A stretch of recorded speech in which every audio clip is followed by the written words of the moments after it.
Bonjour à tous, ici Pauline Roche. Bienvenue sur ma chaîne dédiée à la santé et aux avancées fascinantes en biotechnologie. Si vous êtes curieux de découvrir comment ces innovations transforment notre bien-être et notre avenir, n'hésitez pas à vous abonner pour ne rien manquer. Prêt à en savoir plus? Tout au long Allons-y! de notre vie, nous ingurgitons une vingtaine de tonnes de produits divers tels que des viandes, des poissons, des produits laitiers, des légumes, des fruits. Nous buvons des dizaines de milliers de litres d'eau et de breuvages divers. Arachides.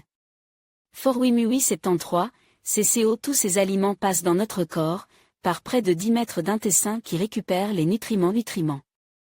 Sur 300 mètres d'œufs de microvillosite intestinale. Coupe histologique, IS 160. Ces villosités intestinales de 0,5 mm de diamètre tapissent toute la muqueuse de l'intestin grêle et multiplient la surface d'absorption par 50. Un terme rejet à 100 dans notre esprit, manger est donc obligatoirement synonyme de bonne santé. La question est de savoir si se nourrir ce n'est pas aussi, mourir un peu? Mourir d'un accident de la route en allant travailler ou même en partant en vacances n'est pas inconcevable, mais mourir de se nourrir, impossible. Vivre et se dépenser. Pour y parvenir, il faut manger.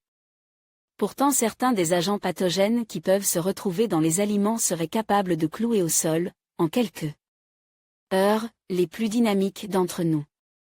Vincent Leclerc. Et pourtant, manger, c'est aussi donner à nos aliments la possibilité d'être contaminés par des bactéries pathogènes.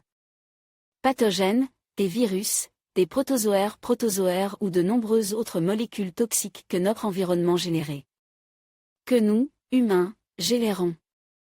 De la faute intentionnelle à la négligence, jusque dans nos propres cuisines, nous sommes tous responsables de la qualité et de la sécurité des aliments que nous mangeons. Fin des années 1980, une salmonelle contaminant du melon est responsable de 25 000 malades dans 30 États différents.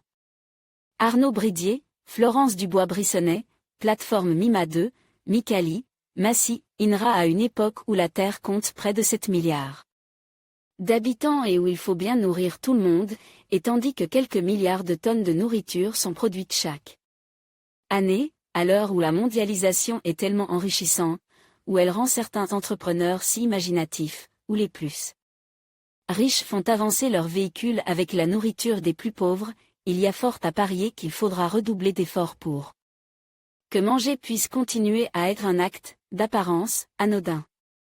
Manger 3 fois par jour, un acte banal assurément. Tout du moins dans une bonne partie de nos riches sociétés.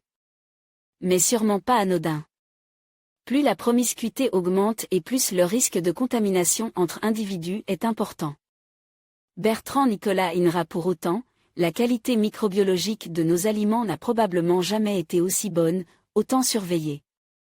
Et la connaissance des voies de contamination, des fautes des hygiènes, des mesures de maîtrise vous amèneront peut-être, en tant que dernier maillon de la chaîne, de la fourche à la fourchette, à améliorer plus encore la sécurité microbiologique de vos aliments.